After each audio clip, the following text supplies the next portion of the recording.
Код медиа каналына катталыңыз жана Билерман Ордо интеллектуалдык оюндарын көрүп туруңуз.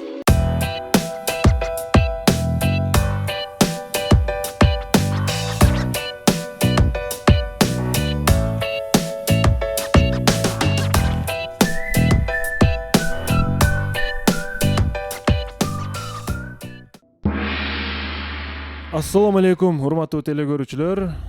Семете мырза дагы бир жолу кош келипсиздер. Маанаңыздар кандай, оюң даярсыздарбы? Ушундан баштасак.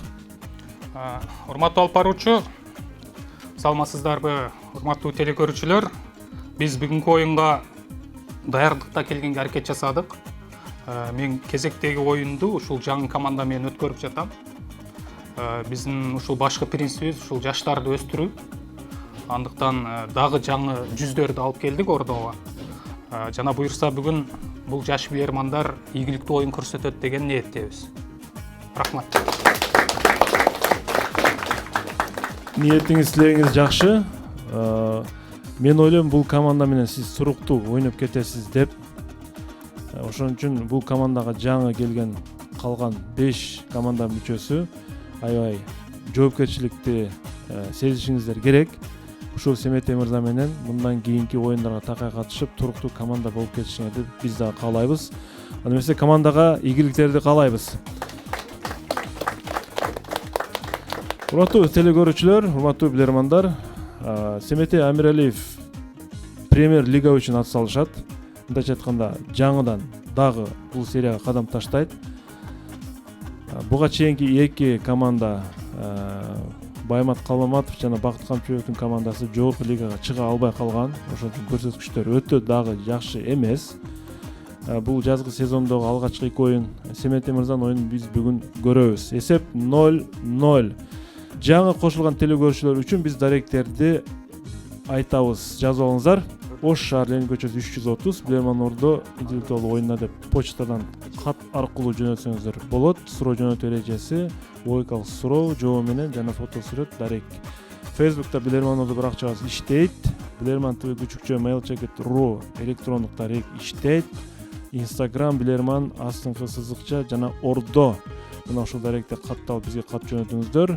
YouTube'тан Билерман Ордо деп издесеңиздер биздин оюндар бар. Ошол жерден дагы көрсөңүздөр болот.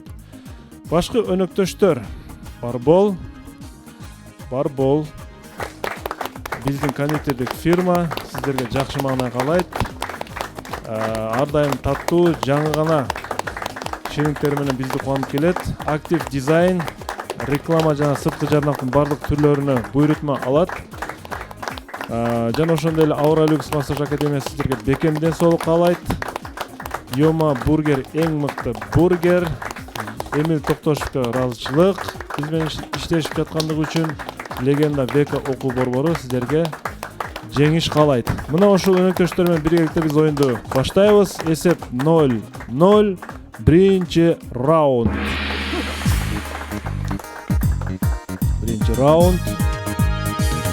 Команда курамында мүчөлөр менен жакындан таанышууну ар раунддун ортолуктарында биз тааныша кетебиз. Телекөрүүчүлөр үчүн дагы кызык болушу мүмкүн. Биз учкай айтып өттүк. Алтыбай Кадырбаев Бишкектен сиздерге каршы суроо берет. Назарыңыздарда Канададын Торонто шаарындагы метродогу бир көрүнүш, урматтуу билермандар. Бул метродо дубалда атайын плакаттар коюлуп, ал жердеги сөздөр суроо берүүчү тарабынан атайын бекитилип, кара сызык менен тосулуп коюлган. Ал жерде бир сөздөр бар, урматтуу билермандар. Урматтуу билермандар. Бул жерде жазылган сөздөр метро курулганда пайда болгон эмес. Бул кийинчерээк пайда болгон сөздөр. Өтө деле көп убакыт болгон жок. Урматтуу билермандар, бул плакаттарга, шиттерге эмне деп жазылышы мүмкүн метродо? Торонтодо. Электроникасы эмес, картамен барып төлөйт. Жок, баягы эмес жана мисалы үчүн список эмеспи, мондай бул метродо бул жака кетет, бул жака кетет. Ал мурда эле пайда болот. Метродон кийин электрондо болот, телевизор катары. Эгер пандемияга байланыштуу болушу мүмкүн. Маска кийгиле деп жакын арада болсо маска пандемия болобу? Цифровизация. Телевизорго окшотуп атпайбы мен? Телевизорго мындай список алмаш турат депчи. Жок, кичинекей эле сөз экен. Бул жерде өтө деле чоң жазуу жок. Бул жерде кичинекей эле бир эле сөздөн турган жазуу болушу мүмкүн. Бир эле сөз болушу да мүмкүн да. Электронный карта, касса, электронный касса же дагы не болушу мүмкүн. Маска, анда маска деп коелу. Маска тагы анда. Без маски. Без маски вход не входит. Аталыштар эмес, бул жакындан бери. Пандемия кайса токтойбуз? Метрода адам көп болот ага. Семетей мырза. Бул суроого Эрлан мырза аракет кылып көрсүн. Эрлан мырза. Саламатсызбы, урматтуу алып баруучу. Маска тагып жүргүлө деген да вариант бар эле, анда ошол маска тагып жүргүлө деген вариантка токтолобуз. Маска тагып жүргүлө. Демек 3 плакатка бөлө турган болсок, биринчисинде маска, экинчисинде тагып, үчүнчүсүндө жүргүлө. Ушундайбы? Назарда пандемия. Назарда пандемия болду атабы, акыркы учурдагы. Жооп кабыл алынат. Бул жерде 3 сөз болушу мүмкүн. Бирок мен ошого жанагы кылып алдым эле да, баячы. Эми мен сиздерге бул оригиналын сүрөтүн көрсөтөйүн азырчы. Бул жерде эмне деген сөз бекитилген. Аралык сакта. Маска аралык. Бир эле Бул жерде пандемия. плакаттардын аралыгы 1,5 метрдин тегерегиндеги аралыкты түзгөн. Социалдык дистанцияны сактагыла деген сөздүн латынча жазуусу турат. Эми бул жерде Эрлан мырза айтып атат, маска тагып жүргүлө деп. Социалдык дистанцияны сактагыла деген сөз мындай маңыздык жактан бири-бирине байланат өзүчү. Бирок сөзмө сөз келе турган болсок, бул жерде социалдык аралык сактагыла. Эми ал маска тагууну ал турган сөз бул жердечи. Ордодон пикир сурасам же өзүм чечим чыгарсам? Сагын мырза, магистр катары кандай дейсиз? Экөөнүн бири-бирине маңыздык жактан байланышы бар. Маска тагып жүргүлө деген сөз, дистанцияны сактагыла деген сөз Бул жерде негизи бир эле түшүнүк өзүчү. Дистанция сөз албетте башка, ал эми маска тагууну деген негизи башка да. Өз дистанция деп эле тезирээк жооп берсе болмок. Эмнеге Команда талкууда дистанция пандемияны айтып атты да. Ошонун башында эле ошол электрондук касса дебей эле дистанция деп айтып койсо да болмок. Эми болгон жаштык кылды окшойт. Эми сындаш жеңил да, бул жерде отурган башка нерсе. Ошон үчүн эми чечим өзүңүздө. Нурислам мырза, сиз кандай ойдосуз? Бул жооп боюнча. Урматтуу алып баруучу, бул Семетей мырзанын эки көзү тууралуу суроо берсе, мурун деп жооп берсе, бирок негизи бул баары эле Семетей мырзанын башына кирет да дегендей эле жооп болуп атат да командадачы. Социалдык сиз эмне деген жазуу бар деп сурадыңыз, сиз жазууну сурадыңыз, демек бул жакта социалдык дистанцияны сактагыла. Команда маска тагып жүргүлө деген башка вариантты айтты. Демек команданын жообу туура эмес. Урматтуу алып баруучу, саламатсызбы? Негизи мындай абал дүйнөлүк бир канча интеллектуалдык оюндарда жаралып калат. Ал тажрыйбаларга таяна турган болсок, команданын жообуна туура жооп тилекке каршы шайкеш келбейт. Азырынча биринчи раундду телекөрүүчүгө куяп турабыз. 1-0 телекөрүүчү тарапка. Мен кандай сөз бекитилген болчу деген болчу суроодочу. Ошол жактан эске алганда дагы телекөрүүчүгө бергенибиз менимче жөндөбүрөөк болот деп эсептейм. Oyun улантылат. Экинчи раунд. Экинчи раунд.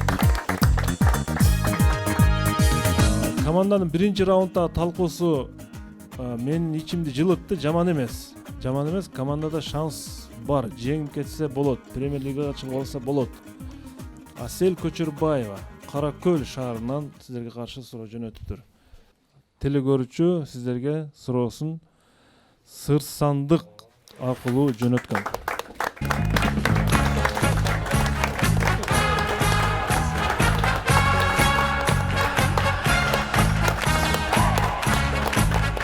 Сыр сандык.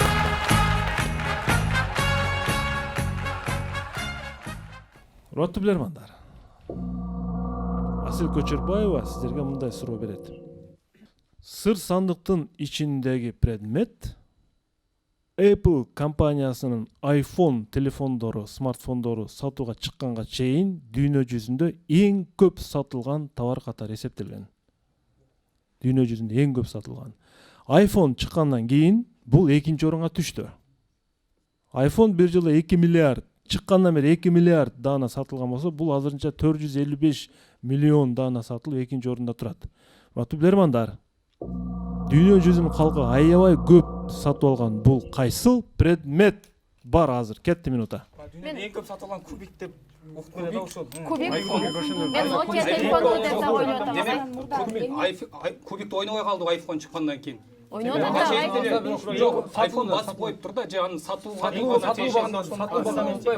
дагы биринчи вариант болсун. Nokia телефону. Coca-Cola деле көп сатылат да, туурабы? Дагы эмне сатылат? Бирок Coca-Cola менен агай телефону Газета сатылып атат, дагы эмне мисалы? газеталар же болсо маалыматтар электрондуу вариантта. Телефон ойнап чыккыла. Оюнчук, тамак аштан дагы эмне көп, кийим-кече дагы эмнени сатат? Балким ошо Apple'га карама-каршы мындай атаандаш компаниялар, Nokia, Samsung ошол сыяктуу Башка телефондар, башка чөтөк телефондар эмеспи? болушундар. Мисалы Nokia'га биринчи Android'дар мисалы, Android. Жок, ага чейин анда Nokia ичте ойдан чыгып калгандай. Android эмеспи анда? Жок, Samsung менен бирдей эле кетет да, жана Идея, давайте. мисалы күнүмдүк Медицинада балким дагы эмне? Турмушта. салфетка ошол сыяктуу бермек. Турмушта. Агай оюнчуктар эмеспи? Оюнчуктардын көбүгү эле болуп атат. Семетей мырза. Түрү. Ким жооп берет? Кубикти айнап жалпы оюнчуктарды да кошуп. Урматтуу алып баруучу, бизден ушул Айтеңир мырза жооп берсин бул суроого. Архитектор куруучу Айтеңир. Буга чейин дүйнөдө эң көп сатылган кубик оюнчуктар деп уктук эле. Биздин оюбузча ошо кубик деп ойлойсуз. Оюнчуктар. Жооп кабыл алынат. Өзүңүз кубик, рубик деп калдыңыз. Кандай бул мындай канча убакытта жыйнап кое аласыз? Ойноп көргөнсүзбү? Ооба, былтырлары 1 минутта жыйнашты элем, бирок көптөн бери кармай элекмин. Азыр билбейм. 1 минутта болсо сиз тез эле жыйнайт экенсиз анда, Кубик, рубик бар деп ойлойсуз. Дагы ордо да менче Nokia деп айтылды. Ооба, телефон Nokia деп айтылды. Nokia, Android дагы эмне? Көрөбүз анда сыр сандыкта эмне бар.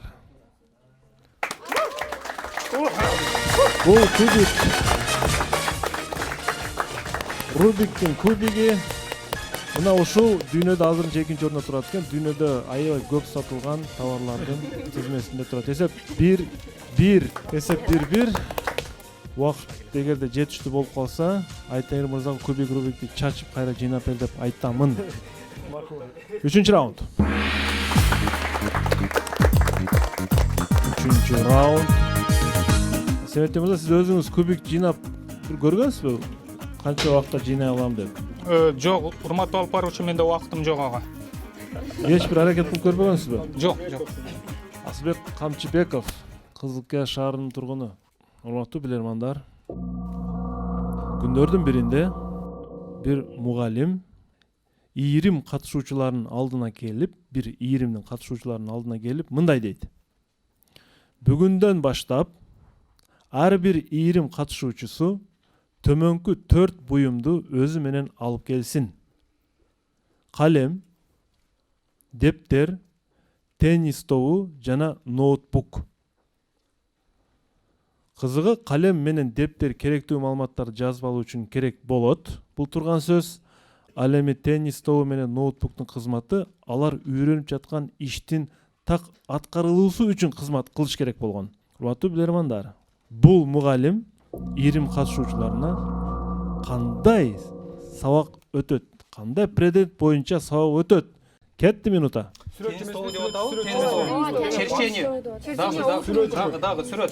Сүрөт сабагынан музыка сабак. Бардык сабактарды эстегилечи, мектепте кайсы сабактар бар мисалы спорттук оюндар, мисалы теннис тобу менен бадминтон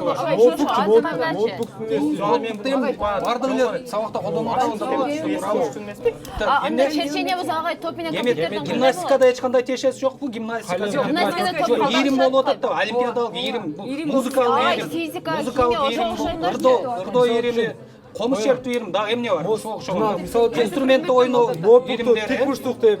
Дагы кандай ийримдер бар? Телефонду тегерек ручканы сызып деп эле ноутбук 4 бурчтук, анан жана тетрадь тикбурчтук дегендей теннис тобу тегерек геометрия багы. Геометрия эмес. Ошону айтпайбы? Геометрия сабак болушу мүмкүнбү? фигуралардан караганда геометрия, дагы башка вариант бар. Геометрия, черчение, дагы башка. Мектептеги ийримдерди эстейли, кандай ийримдер бар мисалы? музыка ирими бар, сүрөт тартуу ирими, спорттук иримдер барбы? Спорттук мисалы кайсыга токтоло алабыз? Теннис өзү эмеспи? Теннис сөзү деле болчу. Семете мырза, керек болот. убакыт бүттү. Кайсыга токтойбуз? Булар эмнени үйрөнмөкчү болуп жатат? Бул ийримдин катышуу кандай ийрим? Ким жооп берет? Теннис тобу жана ноутбук. Теннис тобу, чоң теннис тобун айтып атам мен, Семете мырза. Чоң теннис тобу. Жана ноутбук. Урматтуу алып баруучу, бул суроого Гүлнура жооп берүүгө аракет кылсын. Гүлнура? Бул суроого жообубуз геометрия иримине келген окуучулар өздөрү менен бирге калем, дептер, теннис тобу жана компьютерди алып келишет. Компьютер жана ноутбук жана теннис тобунун кызматы алар ошол фигураларды жөндөп көрсөтүү үчүн. Ошолорду аныктоо үчүн. Айталык теннис тобу томолок, тегерек. Болсо, ноутбук кандай кызмат аткарат бул жерде? Гүлнура? Мындай ноутбукту уматып алып барчы. Семете мырза? Менимче Гүлнур жообун бүтө элек, же бүттүбү? Бүтө элек. Биз аралашпай турайлы, өзү жооп берсин. Оюңуз өзгөрдүбү Гүлнур? Ооба. Эмне кандайча өзгөрдү? Мен 3 секунддан кийин жоопту кабыл алам. Анда биз ноутбукту пайдаланып туруп физика ирими деп өзгөрттүк. Физика ирими. Ооба. Талкууну уктум мен. Ноутбукчу мондай треугольник форманы бериши мүмкүн эле да. Талкууну уктум. Ноутбукта негизи иштетиле турган нерсе анын баскычтары. Мисалы үчүн, баскычтары. Мен туура жоопту айтып атам. Талкуу учурунда бул туура вариант эле айтылып өттү. Бир 2-3 жолу айтылды окшойт. Бул мугалим ирим катышуучуларына музыка сабагынан фортепиано үйрөтүп жаткан болчу. Фортепиано. Эмне үчүн фортепиано? Фортепианода клавиатуралар бар. Клавиатураларды бармактар менен туура адашпай басуу үчүн теннис тобун бармактан машыктырат, мынтип тегеретип теннис тобун кармай. Жана ноутбукта клавиатуралар кол менен басуу фортепианонун туура ойноого алып келет, Семете мырза. Машыктыруу үчүн ушул нерселерди алып келгиле деп атат. Музыка сабагынын мугалими. Фортепиано предмети боюнча 2-1 эсеп. Асылбек Камчыбеков, Куттуктаев, Кызылка шаарынын тургуну тергөөчү тарапка дагы бир упай алып келди. Байкай туруңуздар. Жакшы суроо болчу бул деле. Оюнлантылар 4-чү раунд. Команда курамында менимче музыка факультетинин окуучулары, студенттери жок. 2 кургучу, 1 аңгыз тилинин сабак мугалими, кыргыз тили адабиятынан бирөө, тарых адиси боюнча бирөө жана филолог Семете өзү. 4-чү раунд. Раушанбек уулу Нургелди Ноокат районунан силерге каршы суроо берет. Урматтуу билермандар. Бир ооруканадагы болуп жаткан окуяны сиздерге айтууну туура көрдүм, суроо катары дейт. Бир врач пациент дарыланып бүткөн соң аны дарылагандыгы үчүн андан кандайдыр бир гонорар сурайт, акча сурайт. Бирок муну түз мааниде айтпайт, Семете мырза. Акча бериңиз деп. Кыйыр түрдө сурайт. Демек, кандайдыр бир жол менен ишара кылып, көрсөтүп пациентке акча бериш экендигин түшүндүрөт. Кандайдыр бир ишарат менен, Семете мырза. Бирок аны мындай караган адам, бул жактан караган адам акча сурап атат деп да ойлойт. Эгерде сураса, мен муногу жөнүндө айтып аткан болчумун деши толук мүмкүн, актанып кете алат. Урматтуу билермандар, врач менен пациенттин экөөнүн отурганын элестетип, врач акча сурап жатканды элестетип, бирок ага ишара түрүндө кандай ишара менен акча сурады бул? Кетти минута. Рецепт жазып атып, акчаны жазып коюш мүмкүн да рецептке, туурабы? Жоқ, рецептке Мисалы, дарылардың ақшасы деп тұрып жазып, дарылардың ақшасы деп жазып тұрып. Мен ишарат кылып атпайбы? Ага, мисалы, Жоқ, қимыл. мындай Қандай? окшош эмес. Қимылда қандай? Мындай. Манчы мүмкін бе? Манчы. Мисалы, чачымды Анда ақша екені білініп қалады. Жоқ, чачымды көрсөтүп атам дешим. Чачым не қылады? Чачты қандай? Акча деген. Кантип сүрөттөйт мисалы? Чөнтөктү Мисалы, чөнтөктү мындай дөмпөйт деп мындай. Чөнтөктү мындай кылып атабы. Жоқ, мисалы, ак бирдемке менен Қағаз менен байланыштуу эмеспи? Мисалы дептерге ак баракта алган дептерге салып берип атат ичиге, мисалы ушинтип бер деп Болду мисалы. бүктөп бер деген сөзбү? Қағазға ороп бер дегендей да, мисалы қағазға ороп тұрып, бияққа салып, қайра бер десечи. Кийин ал, биякта көргөн адам тура эмес үчүн дегени буга рецепт жазып берген Рецепт жазып берип атат деши мүмкүн да, туурабы? Ушул дарыларды мен буга алдырып аткан болчумун деши мүмкүн. Дагы башка. Кийин чөнтөк Дагы башка кандай ишарат? чөнтөктө жакын Башка кайсы токтодук? Семете мырза, эмне деп сурашы мүмкүн андан? Ниетинде акча, бирок андан бир ишара менен сурап атат да. Ал пациент карап туруп, пациент деле түшүнбөй калышы мүмкүн, ал акча сурап атат депчи. Семете мырза. Мен айта кетейин, ордодон жардам алсаңыздар болот. Бонус алсаңыздар дагы болот, анткени сиздер бир упай жеңилип атасыздар азырынча. Эгерде ишенимдүү жооп болсо, аны угууга мен даярмын. Урматтуу алып баруучу, биз ордодон жардам алабыз. Урматтуу ордо, жакшылап жардам бергилечи ордого. Команда 20 секундда кетти. чөнтөк кылган болушу мүмкүн. Кошелек ишин ачып көрсөткөн болушу мүмкүн.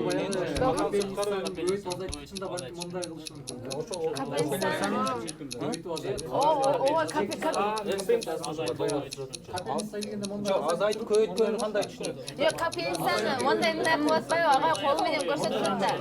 Анан эгер ал кандай теши акча сурады дегенде жанагын коюп алса айтты дейт да. Мына бирөөгө кол кетип атат да. Айтып басып атып, Убакыт бүттү ордо. Семете мырза. Кандай ишара менен эмне деши мүмкүн, врач? Бирок ал дарыланып бүтүп кетип атат да. Кетип атат, анан кызматын сурап атат да, бирок түшүнөт да пациент, бул менден акча сурап атты депчи. Жооп бериңиз. Менден акча сурап атыптыр. Майли. Урматтуу алып баруучу, мен өзүм жооп берейин дедим эле, бирок бул жактан Гүлнура суранып атат, мен негизде берейин деп. Ушул кызыбызга шанс берели. Гүлнур. Бул суроого жооп биз ошол врач келип улаган капельницасыны дозасын көтөргөн жана азайтканда кол өдөгө жана астына түшөт го. Ошондо акча сураган деген жоопко келди. Колун кантип ишара кылган? Түшүнтүппү? Ушундай сыяктуу агай. Кол ушундай кылып турдам да, Жооп кабыл алынат. Жогорку окуу жайларда коррупция жоюлган деп эле жоюлган болуш керек деп эсептейм. Бирок сиздин практикаңызда мындай көрүнүш болбодубу, Гүлнур? Мугалимдер ошондой ишара кылган жокпу?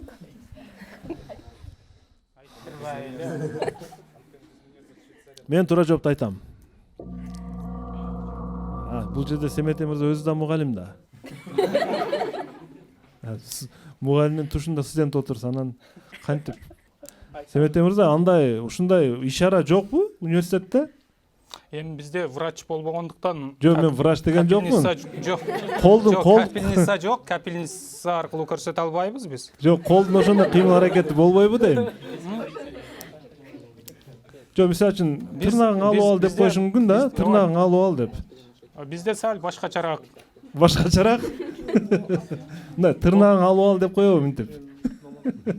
Жок. Врач пациентке келип, бармагы менен баш бармагын көрсөтүп, Гүлнурга окшоп. Гүлнур өзүнүн оюнан келген бир элемент айтты да, астма өкөл алып атып, эми бир астма өкөл дейбиз да кыргызча, орусча капельница деп коебуз. Биз кыргызча астма өкөл дейбиз.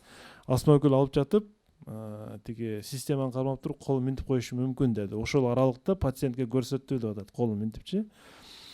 Бул жерде врач пациентине келип мынте деген да, ошондой эле Гүлнурдун аракетин көрсөтүп, сиз анализ тапшырдыңызбы дейт экен да. Баш бармагын көрсөтүпчү, билесиздерби? Бармактан анализ алынат, Гүлнур. Бармактан анализ алынат го. ушинтип азыркы Гүлнур көрсөткөн эле кыймыл аракет көрсөтүп коет, сиз анализ алдыңызбы депчи. А муну пациент түшүнүптүр, демек бул акча сурап атат менден депчи. Эми бул жерде мен урматтуу команда, урматтуу телекөрүүчүлөр, негизинен телекөрүүчү мага жөнөткөн жообунда ушул сүрөттү жөнөтүптүр да, азыркы Гүлнур көрсөткөн кыймыл аракетти. Аны баарыбыз эле могу жерде кылып көрдүк. Бул бармак менен баш бармактын ортосундагы кыймыл аракет азыркыдай. Гүлнур көрсөткөндөй. Себеп башка болуп атпайбы? Бирок себеп башка. Жооп негизинен туура эле. Ал акча сураш үчүн ошол кыймыл аракетти көрсөтүп атат. Эки эсеп. Бул жерде түрлүү варианттар айтылды да. Чөнтөгүн акча же кагаз корош бериши мүмкүн, же бир нерсе деши мүмкүн. Анан ордодон көбүрөөк ушул бармактын кыймыл аракети жөнүндөгү ордодагы кубаттады да, негизинен ушинте депчи. 5-чи раундга старт беребиз. 5-чи раунд.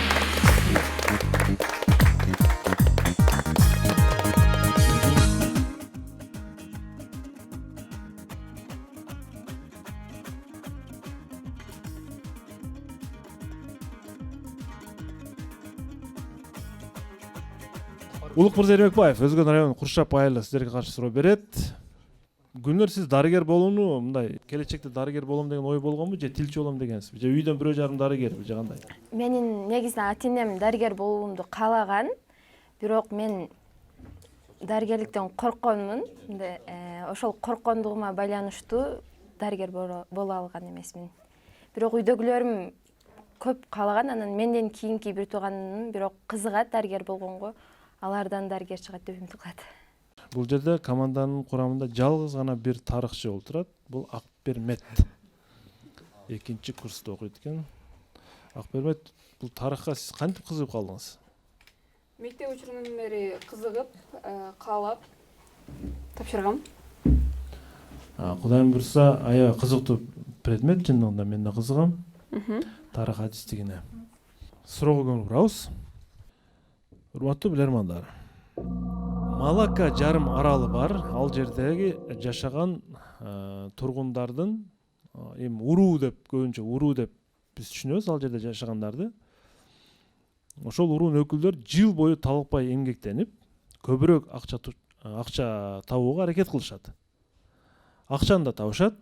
Анан жылына бир жолу барып, чогулткан акчасын алтынга айлантышып, аны эң коопсуз жерге бекитип коюшат экен. Урматтуу билермандар, алар эң ишенимдүү сактык кассасы каерде болушу мүмкүн? Сактык касса бул тырнакчанын ичинде. Кетти минута. Алтынын каяка бекитет алар? Жок,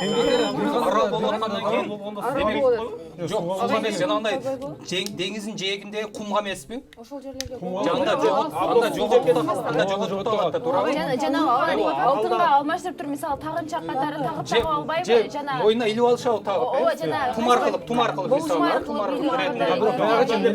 Анда деле көрүп алып коюшум керек. Дагы эмне алтын жок, алтын демек өтө көп алтын кыла албайт. Эмгектенет деп атат да. Кичинекей саткан нерсесин ошол иштете турган буюм катарына куйдуруп келбейби? Кичинекей нерсени кайсы жерге бекитиши мүмкүн? Мына карагыла, кичинекей эле нерсе болуп атат да, бул кайсы жерге бекитиши мүмкүн аны? Кайсыл жерге? Аралда эмне бар дагы мындай ойлонгон? Моллюск, ой. Жок. Жана деңиз немеси бар го жанагы, шырындагы, таштар. Ошол эмеспи? Үлүлүү, деңиз үлүлүү сыяктуу, дагы. Аралда да эмне бар? Малага Испанияда да? Арасына Испания, жок бул. Жок. Малага дейт. Малака или Малага? Кайда бекитиши мүмкүн? уруулар деген. Бир уруу болду, демек бир диний ишенимби бир нерсе болгондо жалпы бир эмгек. Семетей мырза, эң ишенимдүү, эң коопсуз жерге бекитет экен. Жыл бою иштеп тапкан акчасыны алар алтынга айлантырып атат. Ошончо нерсесин жоготуп коюшту каалабайт эч ким. Кайсы жерге бекитет булар? Семетей. Ким жооп берет? Сиз ойлоону эми баштадыңызбы, Семетей? Ким жооп берет? Жок, идеялар бар болуп атат. Кимисиге токтошту урматтуу алып баруучу билбей атабыз да. Ошо 50 секундалык сигнал ошон үчүн берилет да. Ал өтүп кетти, идея чыгарып атып эле. Так. Урматтуу алып баруучу, мен өзүм жооп бергенге аракет кылайын. Бир алгылыктуу жооп дагы деп айта албайм, бирок эми жооп бериш керек эмне болгон жакта деп. Биз билебиз, өтө аздектеп, өтө аяп, өтө бекитүүнү каалаган адамдар алар тумар кылып туруп мойнуна тагып алышы мүмкүн. Алтындыбы? Өздөрү менен кошо алып жүрөт ар дайым. Жулуп кеткенге аябай ыңгайлуу жерди айттыңыз азыр, качып кеткенге. Жок, эми аны адамдар алтын деп ойлобошу мүмкүн да. Тумардын ичине салып дейсиз баягы. Жүрөк жөнөмбү же бир кандайдыр нерсени, Вот, мен анын уурдап кетишин билип эле турам, алтындын түрүндө ал тагып албайт албетте. Демек, тумар жасатып, анын ичине алтын салып, мойнуна илип алат дедиңиз, Ооба, бул биринчи вариант болот. Эми бул жерде өзү экинчи вариант айтпаш керек болчу, бирок Ошо сиздин талабыңыз өзү ушул. Экинчи вариант айтпагыла деген. макул, мен айтпайм. Принципке туруп болсо да айтпайм, макул. Мен жоопту кабыл алдым. Эми экинчи вариантты эми айтыңыз. Кандай вариант эле? Эми жөн эле сурап атам да. Макул, бул да айтсын, мен да айтайын. Бирок кезек биринчи мында. Акбермет. Булар бир жылдык кирешелери болуп атат. Эгер бир жылдык кирешелерини бул бирөөгө же бир жерге койгулары келбейт деген ой бар менде. Анткени өздөрүнө кайра сарпташы мүмкүн. Мисалы алтын тиш катары. Алтын тиш катары. Семете, эми сиздин экинчи айта албай калган вариантыңыз. Мен экинчи айта албай калган вариантым алтын тиш болчу. Ай, Семетей. Урматтуу команда, мен туура жоопту айтамын. Сиздер назарга албай калган ошол экинчи вариант, Семетей мырза, эң туура жооп болчу. Алар өздөрүн айтып атпаймынбы, эң ишенимдүү, коопсуз жер бул өздөрүнүн тиш катары кадап алышат алтындычы.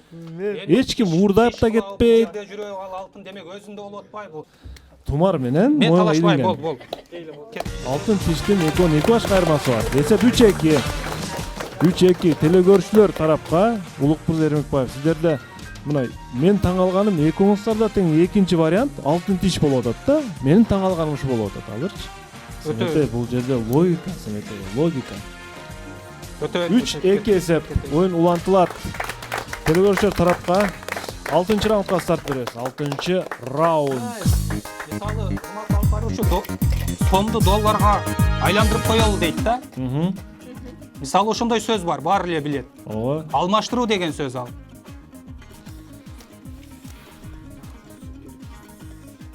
Блиц раунд. Блиц раунд команда толугу менен ойнойт.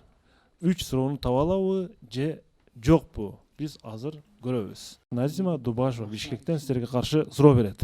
Урматтуу команда. Мониторго көңүл бурабыз. Семетей мырза. Суроого көңүл бурабыз.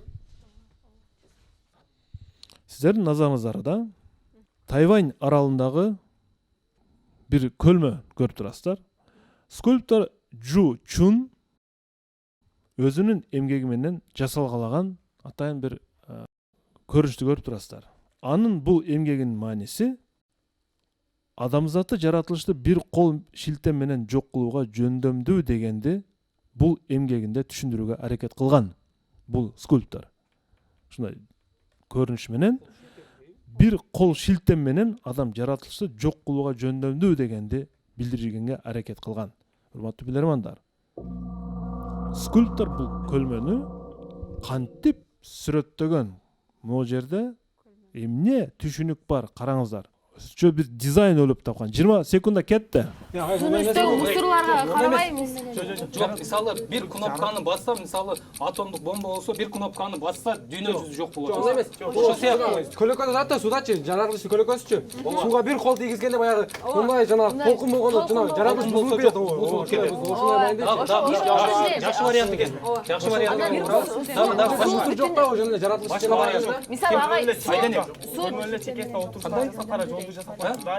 суу бир кол силтем. Суу ташкын. 20 секунда аяктады Семетей мырза. Бул Блиц ким жооп берет, Семетей? Урматтуу алып баруучу Эрлан мырза жооп берсин. Эрлан мырза, бул дизайн кандай түшүнөсүз? Урматтуу алып баруучу, биз бул жерде сууга жаратылыштын көлөкөсүн көрүп турабыз. Кийин биз сууга мындай кол тийгенде же бир нерсе түшкөндө толкун болуп туруп жаратылыш бузулуп кетиши мүмкүн деген ой келип атат да. Суудагы көлөкөсүндөчү. Демек сиз көлмөнүн өзүнө көңүл бурдуңуз. Кол шилтем менен деп атканда жанагы байызбы? Түшүнүктүү. Жооп кабыл алынат. Туура жооп. Толук көрүнүшү, урматтуу команда. бул скульптор бул жерде ушундай декоративдик дизайн ойлоп таап, сыдырма иретинде атайын кирпичтер кыш менен монтип жасаган. Бир шилтем менен жаратылышы жок кылып коюу. Демек сыдырып койсо бул кооздук жоголот деген мааниде, урматтуу билермандар.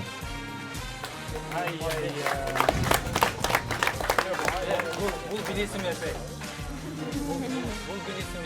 Блиц раунд соңуна чыкты. Мен тапса керек дедим эле Семетей мырза. Команданы. Урматтуу алып баруучу суроо сонун экен, бирок билишке бир аз оор болуп калабы билбейм.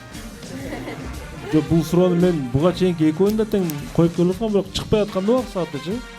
Бүгүн сиздерге чыкты. Бирок өтө сонун суроо экен. Мен Бул кыскартылган көрүнүшү. Бул болсо узартылган көрүнүшү менен. Назима Дубашеваны биз куттуктайбыз. Жакшы суроо чындыгында. Жана биз оюнду андан ары улантабыз. 7-чи раунд. Раунд. Сагынбек кызы Айданек. Кыргыз тили жана адабияты айтысы боюнча 2-курс. Эмнеси менен кызыктырат бул предмет сизде, Айданек? Урматтуу алып баруучу, негизи мен бул кесипке ОРТ, башкача айтканда жалпы республикалык тесттин жыйынтыгы ушуга жеткендигине байланыштуу тапшырганмын. Бирок окуп кеткенден кийин бул кесипти сүйүп кеттим десем болот. Билерман ордону канча жылдан бери көрөсүз, Билерман ордону? Билерман ордону кичине кезимден эле көрүп, анан бул жерге чыгуу менин кыялым болчу. Демек сиз биринчи жолу келип атасыз, Жок, буга чейин келип көрүүчү болуп жүргөм. Бул оюнчу катары биринчи жолу. Оюнчу катары биринчи жолу. Кече силерге чейин команданын курамындагы Бактияр мырза айтты го, менин бул жагы негизги мындай кыялым ушул жерде креслого олтуруу. Дагы эмне деди? Илгиз мырза, мен эң мыкты оюнчу болушум керек эле, болдум деди. Кыялы. Дагы кайсы бир сөз айтты да? Команда жеңиш керек эле. Команда жеңиш керек болчу деди. Ушул үчөө тең орундалды деп сүйүнгөн боюнча кетти. стратегия менен келген экен. Суроо 7-чи раундга. Кайсы суроо келди? Инабат Камчыбекова, Алабука районунун тургуну. Брайль алфавити жөнүндө суроо. Брайль алфавити сиздер билесиздер, көзү азиздер үчүн колдонуучу алфавит. Брайль алфавитинин тарыхы 1800-жылдарга барып такалат. Чындыгында. Тактап айтканда, Наполеон Бонапартка барат.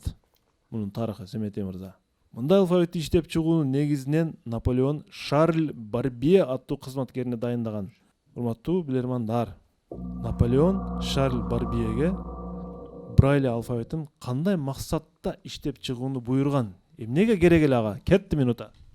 Военный стратегия. Аскердик стратегия сыяктуу. Бир маалымат баягы эмеспи, жердеги стратегия. Мындай жана чукурларды казыйт го, ошол сыяктуу эмеспи, ошол сыяктуу. Окоп сыяктуу, окоптор жашаган ордулар болот.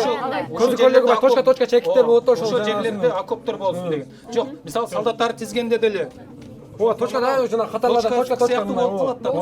Анан аны Бул аскердик эле максаттабы деп атам да, башка дагы кандай максат? Код сыяктуу. көргөн адам бардыгы окуп кете албайт да. Маалыматтарды код сыяктуу. Жашыруумбу? Азыр бизде код бар. 1800-жылдар Наполеон учурунда код болгонбу? Жок, ошол аскердик стратегияны мыкты билгендиги үчүн. Ушул Баягы дагы экинчи вариант. погондордо эмес, погондордо мисалы үчүн желкелер, мисалы үчүн ал кубиктечи, кубиктеде көзүкөлөгү мына бирөөнү 5-өө, бирөөнү 4-өө, бирөөнү 3-өө болуп коет. Погон дагы башка. Погондордо мисалы агай бир болсо, короче, бир чин, эки чин. Максаты кандай? Максаты Аскердик стратегия жашыруу максатында маалыматтарды, ошого токтойсузбу? Же башка токтойсузбу? Семетей мырза, Наполеонго эмнеге керек болгон бул Брайль алфавити? Урматтуу алып баруучу, бул суроого Акбермет айым жооп берүүгө аракет кылсын. Акбермет. Урматтуу алып баруучу, биздин жооп төмөнкүчө болмокчу. Бул Наполеон Бонапарттын мезгилинде болсо, бул көбүнчө жер жүзүнүн мисалы басып алуулар, жортулдарын көп уюштурган. Согуш, жүрүш деп айтсак деле болот.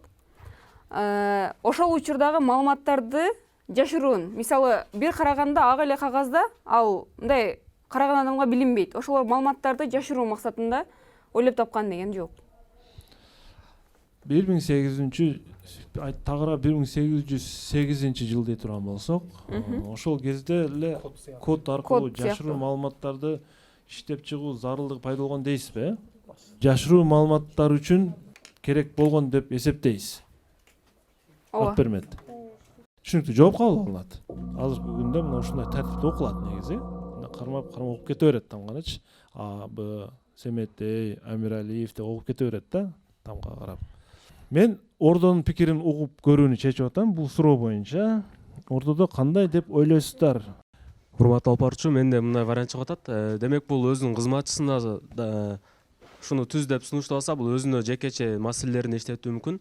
Мисалы, ыр жазуу же сүйгөнүнө кат жазуу. Мисал үчүн ал көбүнчө балким башчы маалыматтарды көбүрөөк изилденүү керек. Ошо көбүнчө баягы караңгыда китеп окуганда башкалар байкап калбаш үчүн өзү үчүн даярдаткан болушу мүмкүн. Наполеон Бонапарттын ушул өзүнүн жашыруун тактикасы, сырлары бул команда негизи тура эле жооп берген аракет кылды окшойт. Албетте эми бул жерде Наполеон Бонапарт аябай билебиз, түрмөдөн качкан өзүнчө бир тактикасы болгон. Ошол эле катарда бул өзүнчө бир эң ишенген сырдуу командасына берилген бир стратегия болушу мүмкүн.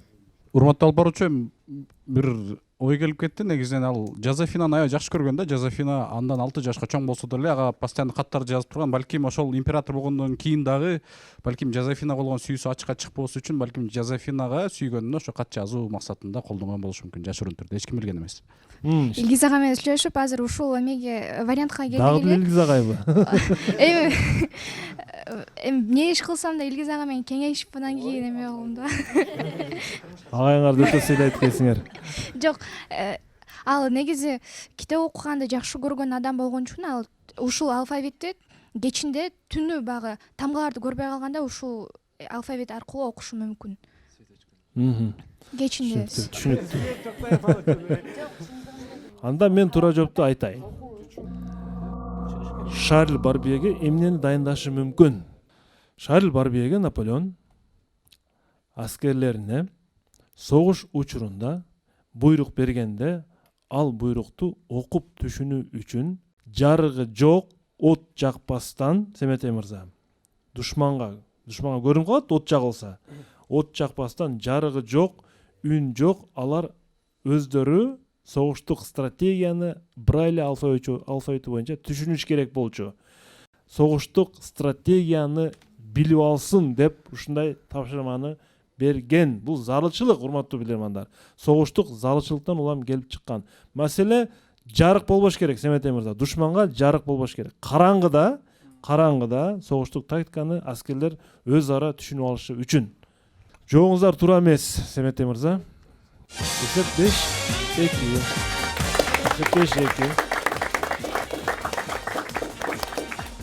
Oyun ulantılат 8-ci rauнд. 8-ci rauнд.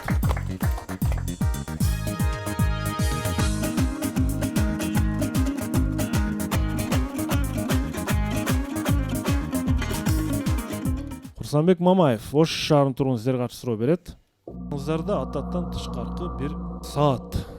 Фото суроо экен. Мониторго көңүл буруңуздар. Негизи биздин сааттар саат 12-ге чейин деп деле эсептелет. Бирок бул саат 10-9 этек жакта турат, жарымына жетпей. 12 ортосуна турат, жана 23-24 деп кадимкидей сандык иретте кетип атат да. Урматтуу билермандар. Бул 24 саат убакытты толук көрсөтүүчү саат кимдер жана кайда колдонулат? Кимдер үчүн чыккан, урматтуу команда? Кетти минута. Шахмат истердин ойногондо жана саат. Ошо мен деңизде жүргөндө мисалы компастын багытын каршы мүмкүн. Компастын багытын жана 43-81 деп турган жазуучу агай. 43-81 деп жазуу чыгат. Ал эмне түшүндүрүш? Анан жана номер экен, жөнлө номер экен. Саатты каерде колдонот? Кимдер үчүн? Космосто эмеспи? Космосто. Да, космосто жұмысты басынан өзгертіп. Агай жанагы кеме деген Бирок албай кемеде уюлдарга себеп сааттын бул жагында компас да сыяктуу да. турат кой сандар. Багытта компаска карап атам да. Бирок катар кеткен Жок, жатты. мисалы сааттардын жанында да турат кой жана жазуулар, майда жазуу. Мындай жакшы карасаңар, майда жазуулар ал жакта көрүнбөйт эле экен, ал. Ооба, бирок компаска жеткенде мондай тыгыз жанагыдачы. Анан 7ден 19. Монда компаста эми градустар менен жанагы чыгарат, ошол компаска Бул жерде түшүнүксүз, мисалы саат могу жерге келгенде 3 болбойт экен да, туурабы? О, компаста түндүк менен түштүккө жанагы мына багыт туура кетти да, там койчу. Түндүк түштүк. Мына стрелка туура кетти да. Дагы башка да вариант. Дагы. Деңиздеги Спортсмендерге эмеспи, спортсмендердин ката эле. спортсмендер кайсы Семетей мырза, Финишке келип атканда мисалы убакыт бүттү. Кимдер үчүн чыккан бул саат? 24 саат. Бул саат суучулдар үчүн, деңизде жүргөн суучулдар үчүн. Анткени бул сааттын дагы бир кызматы компасты да аткарышы мүмкүн. Компастын дагы кызматын аткарышы мүмкүн бул саат. Демек, деңиздеги суучулар үчүн. Суучулдар үчүн. Жооп кабыл алынат. Эсеп 5-2. 6-2 болобу же 5-3 болобу? Бул саат, урматтуу билермандар, деңиз түбүндө сүзүп жүргөн корабльдер үчүн, суучулдар үчүн чыккан. Анткени алар мына ушул убакыт менен кайсы жерде саат канча убакыт болгондугун ушул саат аркылуу билишет экен. 5-3 эсеп, 5-3. 9-раунд. 9-раунд. Командада шанс дагы деле бар. Мен мындай көрүнүштөр болуп келген мурда 5 боюнча калып команда өтүп кеткен учурлар да болгон. Эми бүгүнкү команданын абалы кандай болот? Маматкалык уулу Нур Султан Ош шаарынын тургуну сиздерге каршы суроо берет. Ош шаары Кулатов көчөсүнүн тургуну Нур Султандын суроосу. Футбол боюнча суроо. Негизинен футбол боюнча улуттук курама командалар оюн талаасына чыкканда футболчулар баары тизилип турушат жана андан соң эки мамлекеттин эмнеси ойнолот? Гимндер ойнолот.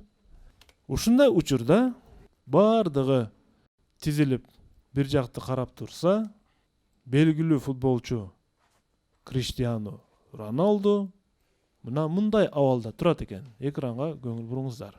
Анын шериктери бир тарапты карап турса, Криштиану Роналду капталынан башка жакты карап турат. Урматтуу билермандар. Криштиану Роналду бул жерде эмнени карап турат? Кетти минута. Өзүнүн мамлекетин карап турбай эле бул башка жогут ойноп. Экрана өзүнүн желегинчи, өзүнүн желегин. Өзүнүн желеги ал жерде жана желегин турат да экрандачы. дагы Башка конокто ойноп атканда, мисалы үчүн ортодо баягы Чын эле өзүнүн желегин карап, өзүнүн жер жагын башка клубда ойноп аткандай да. Башка клубда жакындагы эле ойнойт. өзүнүн командасы башка башка бул жакта турган болушу мүмкүнбү? Криштиану Роналдунун мамлекети.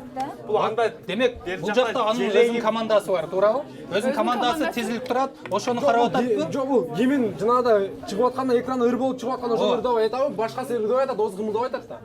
Же бул гимнди өзү ырдап айтып, баары ырдаш керек болушу мүмкүн. Же ошо экранды карап атабы? Ар жакта экранды караган болушу Экран бул жакта. О, экран бул жакта туруп, башкалар гимнди билбеши мүмкүн. Жок, анда жок, экран ушулар караган жакка эле орнотушу мүмкүн эле да экранды, туурабы? Экран ошол жакта. Демек анда желең карап Болушу мүмкүн да. Агай бар. Күйөрмандар. Экранды карап туруп ырдаганда бул экранды карабай ырдаган жокпу? Дагы экран. А бул ошондо гимнди билем дегендей кылып, мүмкүн экранды маңдайдадыр, бул башка жака бурулурду аткан. Балким өзүнүн улуттук жанагындай биз кыбла дегенге окшош эле диний чейин. Эрлан, анда ошону айтасыңбы? Мен билем дегендей кылып, түр көрсөтүп атат деп. Публиканы карап, күйөрмандарын карап деп, э? Бул башка жооп жок да, туурабы? Семетей мырза, Же желекти айтсынбы? гимн мамлекеттин гимн ырдалып атат. Толкундануулар, эмоциялар. Ооба, мен бул суроону Эрлан мырзага тапшырдым, Эрлан жооп берсин. Үмүттү актайбы Эрлан? Актабаса, мен деле Эрлан айтканды айтам да, азыр мисалы мен өзүм жооп берсем дагы. Эрлан жооп бериңизчи. урматтуу алып баруучу, бизге бул таанымал Криштиану Роналду бизде варианттар көп келип атат. Кийин бул калган футболчуларды карасак ырдабай атат да кийиминдичи. Ооздор кыймылдабай атат мына сүрөттөнчү, өзүбүзгө басым жасасакчы. Жок, алардын ырдашы мүмкүн. Жок, эмичи, бизден логикалык жактанчы. Кийин ал калгандар экрандан кимин чыгып турган болсо, Роналду мен киминди билем деп өз эткесинин күйөрмандарын карап ырдап аткан болушу мүмкүн. Мындайга тизсе керек. Мен эмнени карап турат дедим. Кимдерди деген жокмун мен. Анда 2016-жыл мисалы үчүн дайым эле финалдарда кубокторду алып чыгат оюндан мурда. Ошол кубокту карашым мүмкүн. Жооп кабыл алынат. Семете мырза мен билем кызыкпайт. Семете мырза Эми эркек адам болгондон кийин кызыккан деле жакшы, урматтуу алып баруучу. ушундай учурда керек тийип калышы мүмкүн. Мен ушуну бирок Айгеримден сурап көрөйүн азыр. Айгерим кандай ойдо болушу мүмкүн ушул суроо боюнча? Урматтуу алып баруучу, эгер ушундай кимин боло турган болсо, мен сөзсүз желекти карап турабыз да. Себеби ал биздин жүрөгүбүздө. Сөзсүз колубузду көкүрөгүбүзгө коюп, желекти карап турганыбыз биз үчүн сыймык болушу мүмкүн. Роналдо ал деле ошондой Португалиянын желегин карап турушу мүмкүн. Эми өзү каалаган деле карашы мүмкүн, эми бирок негизги нерсе ошол желек болушу толук мүмкүн. Эми туура жооп. Урматтуу команда, урматтуу билермандар, урматтуу клуб, Криштиану Роналду мамлекеттин гимни жаңырып турган убакта Португалиянын желегин карап турат экен. Урматтуу команда, желек талкуу учурунда 10 жолу айтылды, 10 жолу айтылды. Ушул версиячы. Таблодо экрандарда желек чыгып турат да, мамлекеттин желеги. Урматтуу билермандар. Керек болсо күйөрмандар да желекти тартып алышы мүмкүн. Стадиондочу Португалиянын желегин. Аябай өкүнүп турам азырчы ушул минуталардачы. Мен силерди 5-4, 5-5, 5-6 болуп жеңип кетеби деп бир ойлодум мен азырчы. Нурзат Бурсалановго дагы кезек тийбей калды минтип. Сизге атайын суроо жөнөттү эле. Мына ушинтип урматтуу телекөрүүчүлөр, урматтуу команда Леке каршы 6-3 эсебинде Семетей Амиралиевдин командасы жеңилип калды бүгүнкү оюнда. Эмне дейбиз эми? Бул оюн эми, оюн аяктады. Телекөрүүчүлөр үчүн кол чаап коелу эми. Команда Премьер Лигага чыга албай калды, өтө өкүнүчтүү. Жакшы команда экен. Мен команданы ушул боюнча калуусун каалар элем. Сагын мырза, алгачкы сөз сизге берели. Урматтуу алып баруучу, оюнга күбө болдук. Оюн мыкты деңгээлде башталды, албетте уланды. Өзгөчө эмоциялар менен жыйынтыкталды. Бирок оюнда албетте 5 мүчөсү тилекке каршы жаңы болуп калды. Өткөндө айткандай, жаңы командаларга булар жарым сөзүнөн бири-бирин түшүнүш керек. Психологиясын, кимден кандай туура вариант чыгып атат, кимде туураараак вариант бар. Албетте бул өтө чоң искусство. Командага албетте ийгилик каалайбыз. Сиз айткан сөз кошулабыз. Жанды пикир болду. Талкуу бирок 1-2 мүчөлөр дагы өзүнүн пикирин катуураак айтса болмок. Жан талашып, мындай жеңишке, финалга жетишүүгө кичине аракет кылыш керек эле. Албетте эми команда капитанындагы бир суроону жакшы. Командага бир аз мындай команда капитаны Семет Амиралиев жакшы. Жана саат боюнча табып чыгып кетти. Ал эми Наполеон Бонапарт боюнча суроо аябай мындай жөндүү болду. 200 жыл мурун болсо дагы чын аябай таланттуу инсан. Бул инсандан биз дагы баарыбыз үлгү алышыбыз керек. Ушул суроосу мыкты десек да болот. Урматтуу алып баруучу, кече оюндан бир күн алдын мен бул команда менен өзүмдүн бир 2-3 сааттай убактымды өткөргөм. Ошол даярдыктын жүрүшүндө мен бир нерсени байкадым. Демек, командада жөнөкөй адамдар жок. Баардыгынын оюнга болгон мамилеси, оюнга болгон кызыгуусу күч. Андыктан мен кыска гана сүйлөйм. Бүгүнкү оюнда эң мыкты билерман деп мен Айтеңир мырзаны баалайм. Команданын кийинки оюндарына ийгиликтерди каалайм. Негизгиси мен жаш балдарга Семетей Амиралиевке магистр катары, тажрыйбалуу инсан катары буларды тарбиялап мыкты команда чыгарат деп ишенем. Ошондой эле бул командалар дагы албетте баарыбыз ушинтип баштаганбыз. Биринчи курста келип, экинчи курста келип, кайра жеңилип, анан ошентип тапталып курчуп отуруп, анан келчиги ушинтип келишет. Ооба, бирок мен командадан бир гана нерсени каалайм. Ар дайым окуудан, изденүүдөн жазбагыла, ушунун ардын тайбагыла, ар дайым ийгиликтерди каалайбыз. Команда кийинки сезондо, кийинки оюндарда буюрса жакшы дем күч менен келип, амбиция менен келип, буюрса оюндарда утат деген ишеничтебиз. Рахмат. келечектеги оюндарыбыз балким ийгиликтүү болот деген үмүтүм бар. Эң башкысы бул жаш билермандар ар дайым оюнга келип, ушул жерде катышып, күйөрман болгон билермандар да. Булар ичкен ашын дагы коюп, ушу оюн дегенде ошончолук деңгээлде бир мындай кызыгуусу бар билермандарды айланама топтой алганыма мен өтө курсанмын. Ал эми суроолордон болсо, биз билис раундда берилген сыдырма жөнүндөгү суроону мыкты деп таптым. Бага ушул аябай жакты. Назима Дубашеванын суроосу. Назима Дубашева болчу. Мына могу суроо. Тайвандык скульптордун суроосу Назима Дубашева жөнөткөн. Жаратылышты жок кылуу үчүн бир гана кол шилтем керек деген ушул сыдырма декорациясын жасаган тайвандык сүрөтчүнүн суроосу бүгүнкү команданын оюнчу эң мыкты суроо деп табылыптыр. Наполеон Бонапарт жөнүндө суроо. Куттуктайбыз. Актив дизайндын акчалуу сыйлыгы жарымы бул телекөрүүчүгө ыйгарылат. Чоң рахмат. Мына ушинтип биз мына оюнду жыйынтыктадык. Аны эмесе биз оюндун акырын ар дайым позиция менен жыйынтыктайбыз. Студияга барбол, шериндиктер жана биздин өнөктөштүн белектери. Шериндиктер кабыл алып коюңуздар.